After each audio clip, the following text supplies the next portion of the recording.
Welcome to Redeeming Thunder and Daughters of Fire. I am here to give you a very important prophetic word. This is in regards to a compromise that one has done due to being attached. So the reason why there was an attachment is because there was a prior soul tie, and I'm not talking about a sexual soul tie. I'm talking about there was a divine alignment at one point where you were interacting with an individual that had much potential to be your ordained spouse. So in this series, we've been calling him the potential king. And due to the interactions that you have had with the individual, you have become attached, okay? And then there was a soul tie because, the Most High is assisting this union. So of course he's going to create some kind of divine connection with the other so that you continue to develop that connection, and it will be a spiritual connection besides a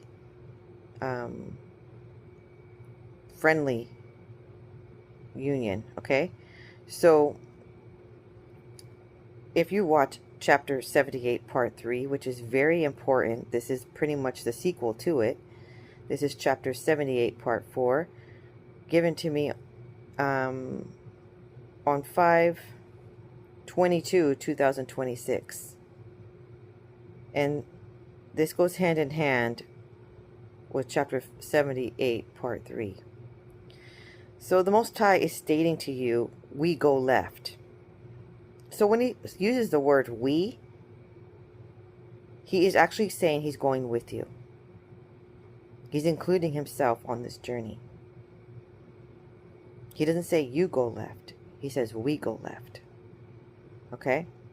And when he says the word left, it has a lot to do with deliverance and divine judgment. So not necessarily you will be receiving it, but that he's going to be administering it as you go left. Okay? So do you recall the chapters in the past when it was stating you are on an interstate highway? So you're going to the left, you're going to the right, you're going to the left again, you're going to the right again, and it looks like a very complicated highway, like several roads going every which way. So you want to be in the secret place with the Most High, because this journey of obtaining your ordained spouse promise has put you on an interstate highway as a queen. Okay? And there's been a compromise only because what you would not, you could say you would not accept in your past, okay? You have these high standards. Suddenly, because you care about this person, suddenly you have accepted certain behaviors, or you could have accepted certain lifestyles that you would not approve originally, and suddenly you bypassed it. And you probably bypassed it because you thought certainly the Most High would transform this person and he will be who he's supposed to be when it's all said and done. Okay? But sometimes when people open the doors to certain sins and or certain new lifestyles on this journey, okay? So it's their will. Everything is self-will. Sometimes it becomes a habit and it becomes a lifestyle, or it's furthermore. And it's important to be equally yoked when you are finally married to this person, with the individual who does not have. So in this scenario, there was a compromise. And so this is the why on chapter 78, part 3, the Most High put a halt. He put a restraint. Okay? As in, there's a guardian angel not allowing that person to pursue you. You're wondering, I'm interacting with this person, everything's going wonderful, but there's something behind the scenes that occurred in their own personal life that you may not be been aware of until now, until chapter 78, part 3, and now in this chapter. Okay? The part 4. So you have not been aware of it. And this is why you stay tuned. Don't forget to like and subscribe. And send to those who need to hear this, okay? And I want you to put an ear emoji and an eye emojis, or the double eye emoji, because you are receiving high discernment and you are listening to the prophetic word for your life. Okay? When you're on the last stop before the promised land, which many of you are watching this channel, you cannot go in worshiping other deities. Okay? You cannot go in with other philosophies, other religious philosophies, double dipping. Okay? You are here on this earth and only serving one deity, and that is the creator of the universe. That is Yahuwah, the Most High. Okay? And so when you are on the journey of your ordained spouse series union, you need to be interlinked with someone that also only has one deity, which is the Most High. And somewhere along this journey of you getting to know this person, in their own personal life, they have opened the door to other philosophies. Hungry for knowledge, hungry for a productive and a abundant life, has opened the door to what one would call manifesting in their life. Okay? Which is the religion of Spiritism, which is there's a movie on Netflix, which I don't recommend you watch, but I'm just gonna mention. This lady pretty much had like bad luck, and there was like a quick little clip right at the beginning of the you know how they show a clip every single time you hover over a movie. So at the very end, it kind of flashed this one sign, which was called The Secret. And that's like a red flag right there. Because they talk a lot about a certain philosophy of what sounds harmless at first. Okay? It's all about positive mindset and gratitude and being in Thanksgiving and nothing harmless. Sounds nothing wrong with that, right? But then as one had would dig a little bit deeper,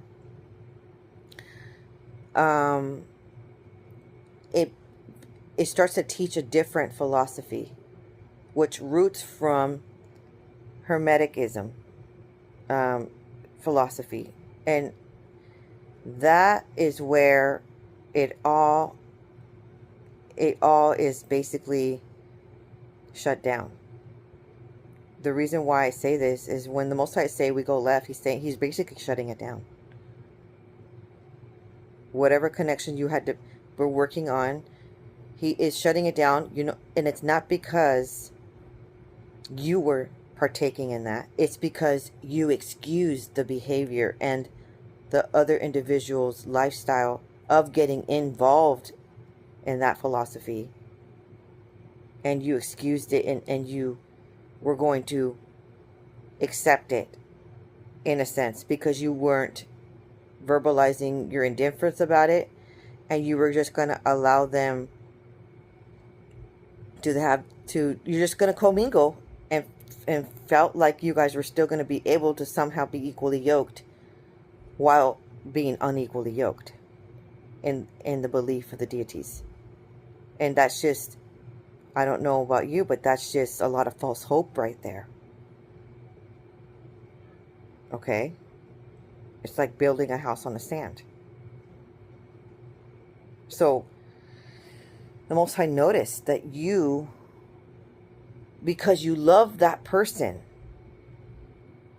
you care about that person, okay? And the reason why I say love is because I have ancestors in my life who really, really love their own ancestors, right? And and some of them still do. They excuse certain people's behavior, even though they're toxic, even though they're sinful, even though they are open the door to other religious beliefs, okay? And you're like, what's wrong with the secret? What's wrong with manifesting? Because Hermeticism, it roots from Freemasonry when it's all said and done. Okay? And Freemasonry, we all know, is, well, it's satanic. Okay? So, you have to be very, very picky, okay, with your high standards when it comes to who your ordained spouse is going to be. And this was a test, okay? And the Most High was not allowing that individual to pursue you. So what you were feeling, maybe some rejection and or some halt or some stagnation, and some of it had to do with witchcraft, and some of it had to do with them finding themselves, them healing from their childhood wounds, and then some of them had to deal with fear avoidant, so they're fear and avoidant. Some of them were anxious and avoidant, okay? So, and all that said and done, there was another hiccup in the road. And their hunger for wisdom took a turn. And now they had opened the door to a philosophy that roots from Freemasonry. And upon reading the books, upon the titles of the books, and or the teachings and the TED Talks, etc., it will sound enticing. It will sound very positive, a healthy. It will sound beautiful, okay? But when you dig a little deeper, just like everybody should do, and not just pick up a book and start reading it, okay? You need to. Thank you. Okay. You need to look at where the resources. You have to look at the index, okay? And you need to see where they sourced their information. Where did it come from? Because everything comes from somewhere, okay? And that is how it came to be, where you need to be careful. Because if it's the wisdom is not coming from the Bible at this point. It's coming from... So, there's a Dr. John DeMartini who... he puts things in perspective regarding the emotional intelligence. There's also other studies regarding being in Thanksgiving. And that seems very harmless, okay? And he has his own ideology of what the interpretation of emotional intelligence comes from. And like I said, this individual that you have been interacting with will introduce this idea to you. And he will say a clue that will, raise a red flag at first. Okay? And he will say, not everybody is into this. Which right there, you could already imagine that possibly this philosophy is coming from an outside source that has some criticism. Okay? Why would it have some criticism? Because not everybody is going to jump all in when the philosophy is coming from deities. He didn't say that bit. He only said, spoke about one being positive and being grateful, even with the bumps in the road that occur to you, even with the negative issues that occur to you in your life. One should always just be grateful, because even the negative things that occurred in your life, somehow they turned around for good. There's something that came out of it that is now allowed you to gain some maybe some skills, maybe some maturity, maybe some knowledge, some maybe some patience. Okay, maybe you were in a past relationship, you're getting a divorce now, and that relationship didn't work out, but you received some beautiful children through that relationship, and you are grateful for that. Okay, maybe that relationship opened the door for you to get closer to the Most High, because you were so lonely and depressed and or neglected that you instead of staying in sorrow, you looked up to the heavens, and there's some positivity that came through. So that conversation can sound so helpful and encouraging and so kind that if you're not having high discernment, you may not grasp what there's a hidden memo in the midst. Okay, so upon researching this doctor, John DeMartini, he has several books out there, and he gives many speeches regarding ancient Hermetic teaching that states the spirit without matter is expressionless. No. And matter without spirit is emotionless. Right there, that doesn't even make sense to me. So sometimes when people are confused with some kind of philosophy, one sometimes wants to dig a little bit deeper. Okay? But there was something that the Most High wanted me to understand upon reading the back of the book, to see what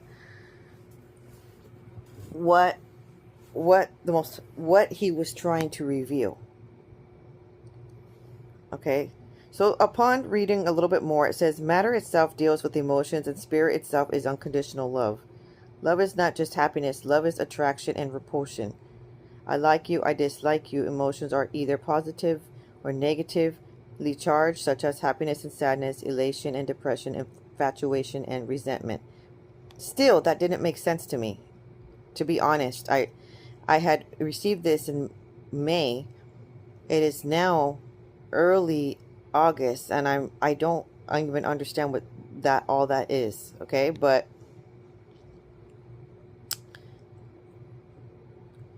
there is some psychology attached to this regarding your childhood. Whatever you have experienced at age 5 and below, you In other words, your personality is developed at that state. Okay? And so as you grow up, and now an adult, some of those, whatever childhood wounds that you have been dealt with during that time, kind of resurfaces during your middle adulthood. So the Most High says in the sub-days, great, because you're going to look again. And then I hear, get off me. Okay, so when I want to research a little bit deeper, because he says, because you want to look again. When I looked into what ancient Hermetic teaching is all about, it has a lot to do with two philosophical religious traditions, ancient Hermeticism and a Greco-Egyptian writings. And these are a fusion of two gods, two deities. So there's writings attributed to Hermes Trismegistus, a fusion of the Greek god Hermes and Egyptian god Thought. So the Greek god Hermes is the god of Mercury. He is the golden age flash, quite literally. So the one fast speedster deity who has a bronze hat with wings and shoes with wings, and it carries a little satchel, you can notice his character in the series Flash on Netflix. And what everybody thinks is just a comic book collection is actually speaking about Greek gods. So like real stories. So we're talking about fallen angels who were half human and half gods. Kind of like Apollo or Zeus, or some of them were just full-blown deities, not half human. Okay? And they're just basically seems to be cartoon stories, but actually they were gods back in the day. And so there's a philosophy. You would think he's just a speedster, but there was he would teach some kind of philosophy. So the other deity is Thought and Thut, or something like that. So he is an Egyptian deity. And he was depicted as a man with the head of an ibis or a baboon. And so his feminine counterpart is Seshat, and his wife is Ma'at. And he is the god of the moon, wisdom, knowledge, writings, hieroglyphs, science, magic, art, and judgment. Now this is where it gets more interesting, so you want to pay attention. So when I say interesting, I mean be on high alert and have high discernment. Ancient Hermeticism is a Greek-Egyptian philosophical religious tradition. And it states here that it emerged around the 1st and 3rd century CE in Alexandria. It seeks spiritual enlightenment, cosmic unity, and the elevation of the soul through hidden divine knowledge. So Gnostics, okay, religion. And this tradition is broadly divided into two main categories of texts, both of which emphasize a connection between physical and the spiritual. So it talks about the text like Corpus Hermeticum,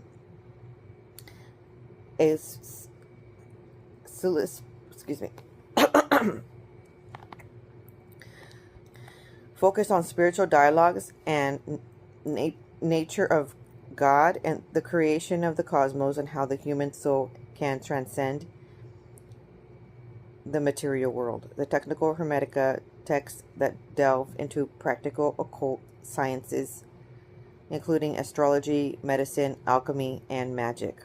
So if you noticed here, they did not include anything of consulting the creator of the universe, right? They're consulting occult sciences, astrology, medicine and alchemy, and magic. So it gets worse. So here we go. The 7 Hermetic principles central to Hermetic philosophy is, they also call it the Kabbalion. So, which is the foundational laws governing the universe. So it talks about regarding projection of the mind and patterns repeating across all scales of reality. And I think they're talking about the third eye, because it has one eyeball. Okay? Which again is satanic, occult-like practice. So it talks, they have this ideology, which I'm not going to get more into, but suddenly after I had copied and pasted this information into this prophetic word, I hear "we go left," and then the Most High says, because of the comment just right now, which is the philosophy of Hermeticum. Okay, so then the Most High says, don't buy the book. Because obviously when somebody, you're chatting away, you're talking and you're having, what you think is a regular conversation, that individual is really trying to assist you, okay, with sincerity. They're not trying to lead you astray, per se. It's because maybe what they have, maybe right now, whatever they got into, it's working for them. But what they don't really realize is it's all going to come tumbling down. And so you already know opening the door to something like that would be havoc, would be actually quite a violation to your own deity, to the Most High, that you would not cross that path, you would not cross that line, that you are loyal to the one and only, okay, which is your Heavenly Father. So obviously you're obeying the Most High in this hour.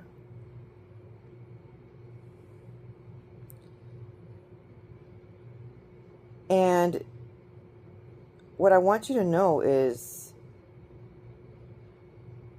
regarding the Kabbalion, has to do with a emblem of an Egyptian eye. Do you recall the Egyptian eye inside of a triangle? And the Most High is trying to warn you about something. He's not trying to create chaos in your life. He's trying to warn you, because who you're going to be, who your spouse is going to be practicing this type of, you do not want your future spouse to be practicing any kind of occult-like practices in your home while you're over here, while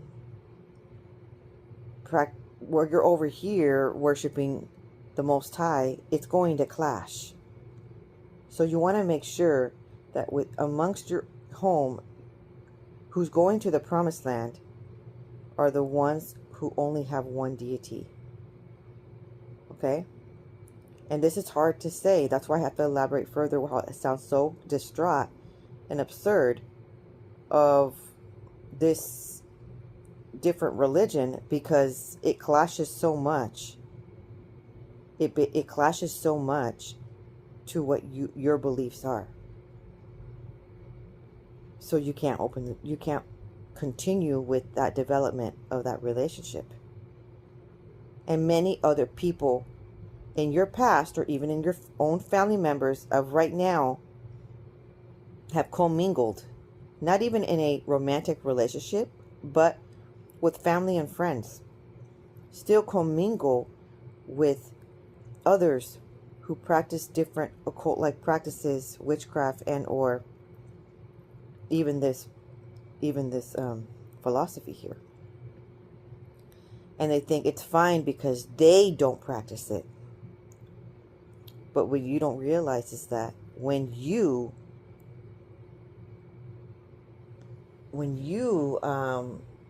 are hanging out, okay, passing time with those, you are in compromise. Because the Most High doesn't want you to be equally yoked, not even with friendships who worship another deity. So you're like, well, life is lonely then. Well, who's going to be my friend then if there's a bunch of people that do all kinds of sins that I know? Right now, you're in transition. And the Most High is sending you a group of friendships. Okay? I know, it's difficult. But you need to understand that it is better to be without any company if it's rotten, rather than being with those who are in sin. They can pull you back into sin. Okay? It's easier. So you should be embracing solitude if you're the only option you have at this time. It's better to do that than to be in the company of others who are opening the doors to the occult. I don't know why that doesn't sound so obvious, but it should. Okay? And the reason why it could sound not obvious is because you already care for those individuals.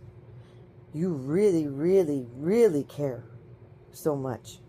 And is it going to be heartbreaking to say goodbye? Yes, it is. Are you going to cry? And you know why I'm going to say cry? Because in the spirit, in the sub days, I heard someone crying. Like, really bad. Extreme crying. And so, the Most High is going to say, yes, to say goodbye, farewell to certain relationships, friendships, colleagues, whatever. For this prophetic word, it's talking about a romantic partner, potential romantic partner, the potential king. Okay? You're going to have to say goodbye. You're going to have to end it. And at first, you may not want to end it. You might want to leave a little cracked door open, because you feel like initially the Most High had sent you that individual. But when it's all said and done, you're like, I can't compromise. I can't. This is the one area that you cannot. And so the Most High has restrained that individual from pursuing you, from launching it forth. Right? Because you're not the chaser if you're the woman, right? So you're waiting. And so this is just a prophetic word to explain why the holdup occurred. Why it seemed like it was going places and somehow it was like stuck on neutral, stuck on pause. And when you finally had your life was in order, it had been more of a heartbreak, because you had to say goodbye to somebody that you thought was going to be part of your life. And I want to be sensitive to that, because a lot of you are going to experience that heartbreak, that you're going to receive this prophetic word right in the nick of time, where it's going to dawn on you that you have standards and you have to put the Most High first, above all. Okay? But you shall not worry, because in the sub days I heard common salmon. Okay? I heard that in the sub days, which means shared covering garment. And upon research of this Hebrew word, it means in common. It's spelled Salmohn. He is a prominent male ancestor in the lineage of King David and Yahusha, mentioned in Ruth 4:21. The name derives from root words meaning garment, covering, or peace. So right now you want to pray for a garment of peace, because you're going to need it, because you're going to be breaking up with the idea of a relationship working out that is no longer going to be on the agenda. And you're going to need that, because it's going to be very heart-wrenching, because some of you have fallen for the individual, and you have to walk away without it even beginning. It was right at the cusp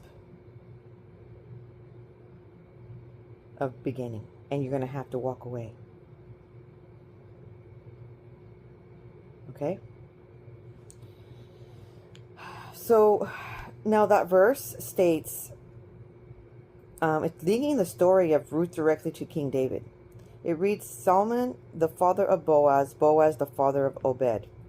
That sounds quite matter of fact, but when you read into the commentary, it has a lot of information. That's why I encourage you, when you get into reading your Bible, that you need to read the commentary of these verses so you can understand. And you ask the Most High for wisdom and knowledge. And if you are truly craving it, He will dissect the Bible for you so that you can absorb it and understand it. Because actually it's in mystery and it's in code. It's in codes. It's quite the extravagant treasure hunt to understand the Bible. And He does that on purpose, because He's only going to reveal this divine knowledge to those who deeply want to get to know Him on a personal level. And that's why we made this channel. So he's talking about the lineage. Why is it bringing up the lineage of Yahusha, our Savior? So the genealogies like this are not filler. They confirm Yahuwah's faithfulness to His promises through identifiable people. 1 Chronicles 2:10-11. Solomon's marriage to Rahab links Israel's story to Yahuwah's wider plan of grace.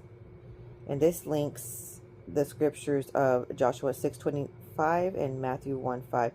A Gentile who trusts Yahuwah of Israel becomes part of the covenant line, proof that salvation has always reached beyond ethnic borders.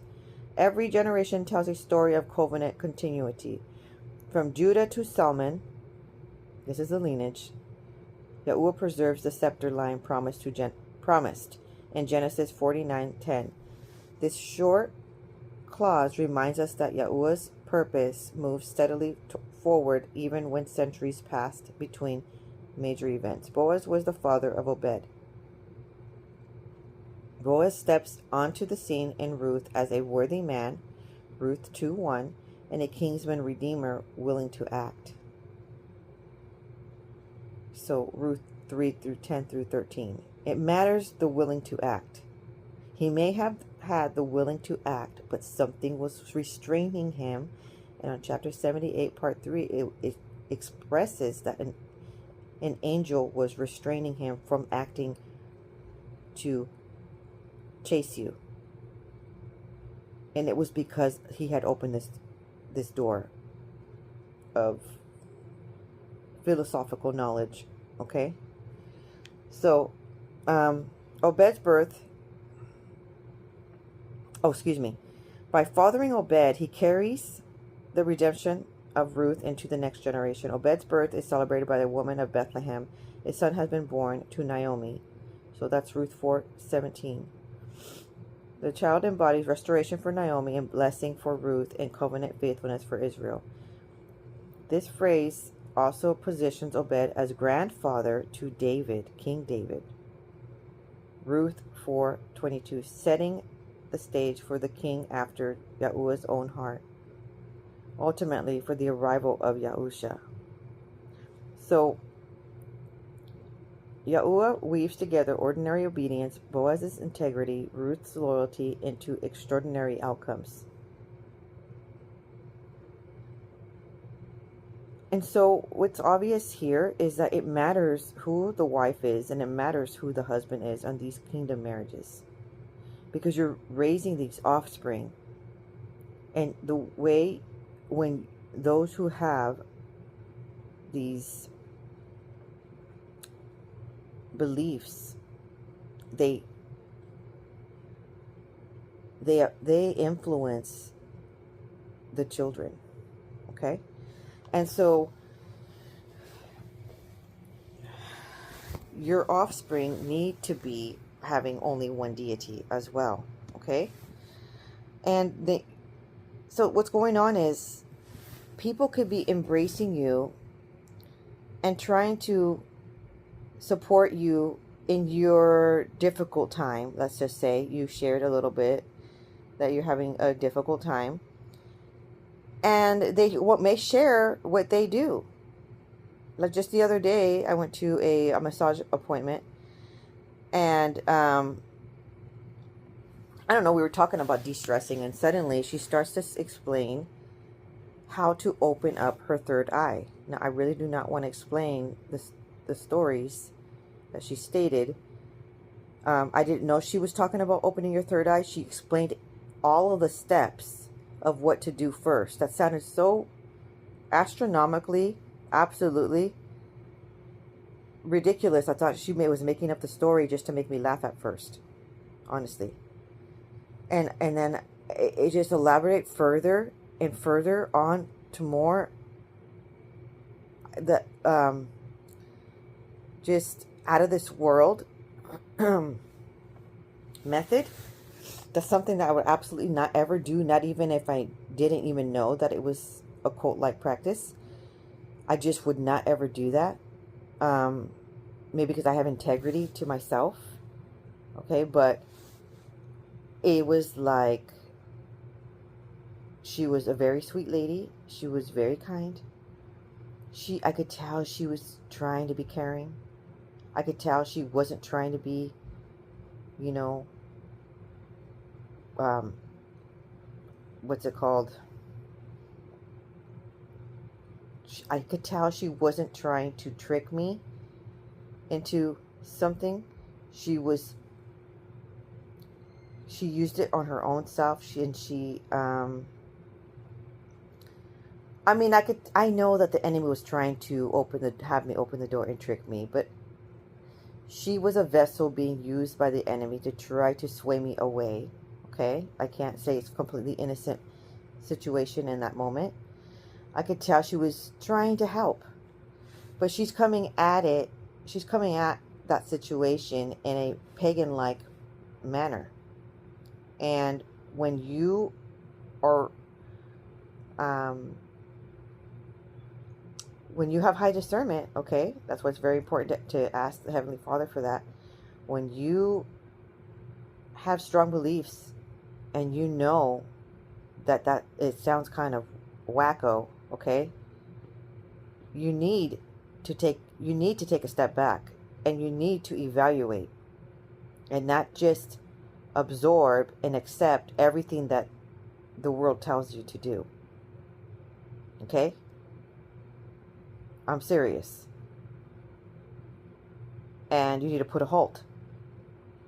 So in that moment, I knew that it was just going to probably be more interactions of, and maybe more of a philosophy that I really did not care for.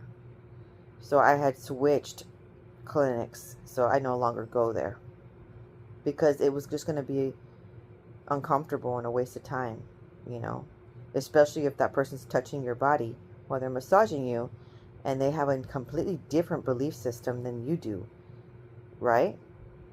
You don't want to be sharing energies in that level when someone has opened the door to that, and you are well aware now because they have explained it to you that that's what they're into. So what I'm saying is, be careful. Be careful, because you can't just let anybody touch you. Your aura, you're like a personal bubble, and they could feel it, okay? And then they could feel the light on you. And so there's a transfer of energies, vitality. And although people are there to heal you, they also could be siphoning energy. They could also be feeding you nonsense that you don't want to. You could just refuse to talk, right? In that massage appointment, or that whatever you're at, wherever you're at. And I took it a step further to just also not go to that clinic anymore. So if I would do that in that sense and go all the way and just switch clinics, why wouldn't you? Would you go to that extreme to remove yourself from that situation? Would you, once you learn who you'll potentially be dating is getting involved in this religious beliefs that it does not match yours, will you continue to pursue that relationship, or would you put a halt? Because in this fact of the matter, the Most High was assisting, and he wasn't even allowing it to establish. So you have someone backing you up and putting it at a halt, okay? And he's doing it to protect you. He's doing it because he loves you, and he's doing it because ultimately he knows where your heart is at, and you would not accept it once you finally come to your senses. Okay? So once you have put this fact of the matter, and you have come to your senses, your heart will begin to heal. Let me give you another example. When I was a child and we had a birthday party, there was, all kinds of different gifts that we received. And prior to receiving all kinds of gifts, my sister and I already knew that we were just really not into trolls. Okay? So they just looked kind of gross and evil, and then they looked eerie.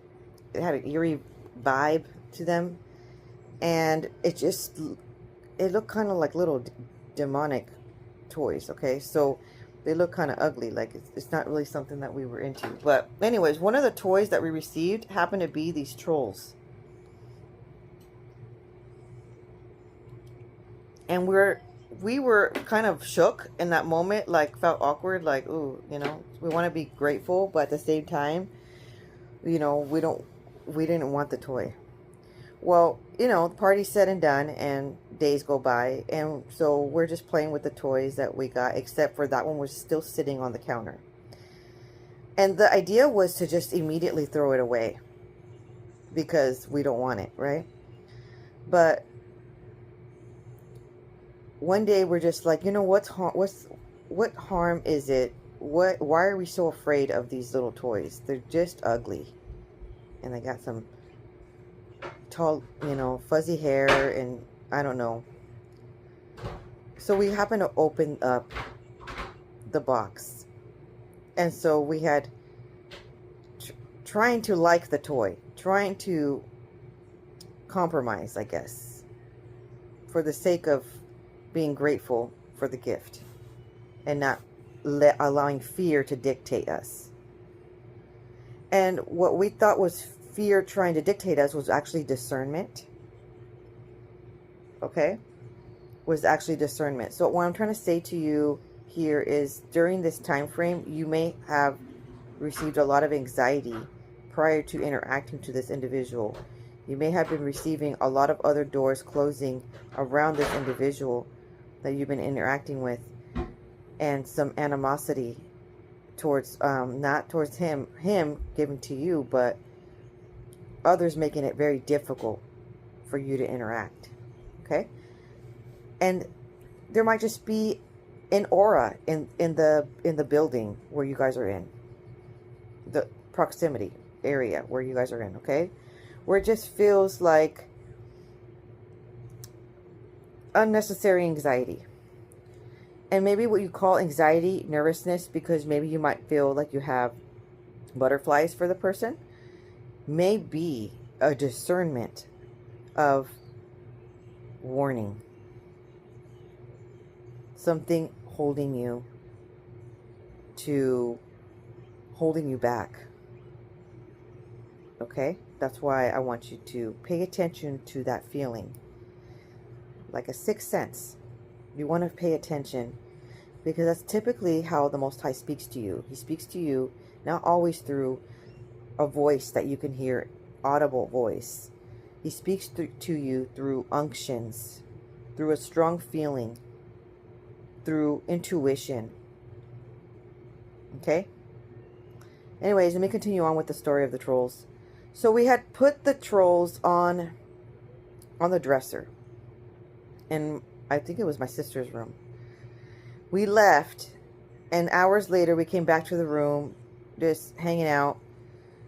And then we're like, the closet door was open, and one of the trolls was in the closet. And in that moment when I saw it there, I just felt like this cold sweat. Like I just felt like, did that troll walk over there? Like, is it alive? Like, what's going on?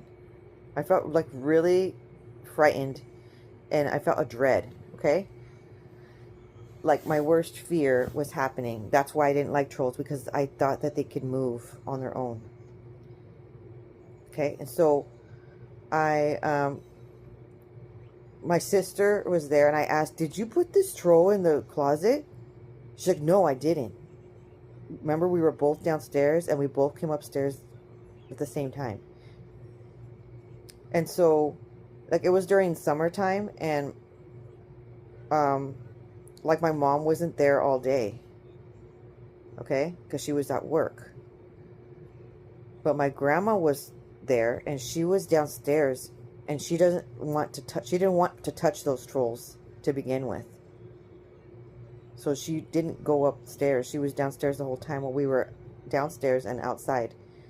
So it came to our conclusion that this troll had moved, had waltzed over to the closet, and the other one was also not on the counter. It was like somewhere else, like on the windowsill or somewhere else. So they both had moved.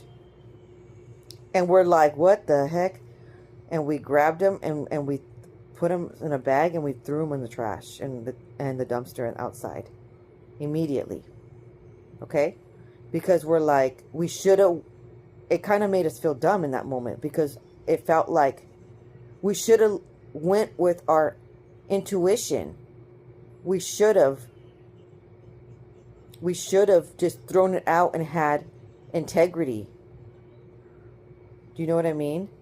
It makes you feel like, how did I compromise this? If for years and years I said, I'm never ever going to play with a troll. I'm never ever going to, allow this in my house. I'm not even going to allow it to stay in my house for one day. And so it will make this moment in time, you may have a lot of different emotions going. You might be experiencing many different emotions, because you're you're missing the person, but then you cared about that person. You wanted to provide an open door for that person, but of course you were wanting that. No, you were wanting them to choose the Most High, and you were hoping that if you got together with that in that relationship, you could assist them with opening the proper door, and you wanted it to work out, and you were heartbroken of why all the delay and why there were so many signs that this person's so into you, and why didn't it launch forth. So you are mourning a loss of something that could have been, but never really had a chance to really start, because the Most High didn't allow it. And then the second part is, then you came to your senses and realized you compromised, and that was a test that the Most High had for you, and you didn't pass at that moment, so he had to shut it down.